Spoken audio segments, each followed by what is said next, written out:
Does the French government really deserve credit for stemming the flow of jihadists going to Syria and Iraq? Actually, the efforts of the government, as every Western governments, might be giving their fruits, if I may say so, because many people are prevented from leaving the country. Passports are being confiscated. Some are even put in jail.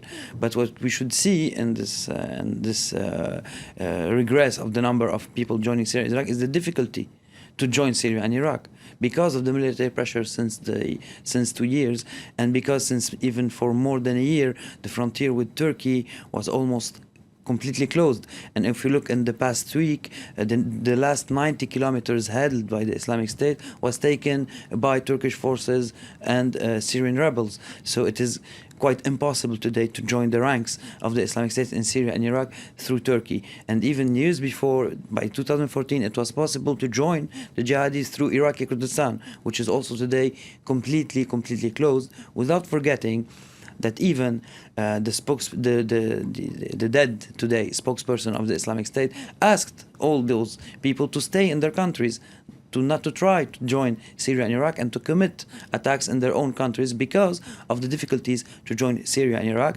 Despite that, we have exceptions, because one of the first people to be trialed here in France for terrorism, for joining a jihadi group in Syria, he's a youngster from Nice, and he had a he had a few months of conviction, and he ended by joining not the Islamic State but another group a few days ago.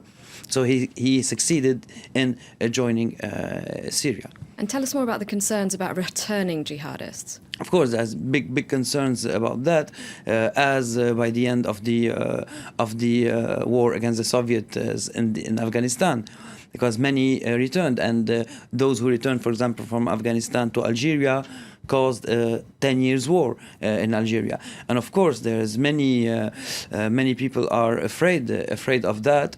And France, its first experience of France with returnees was for jihadis who returned from Bosnia in the mid-90s.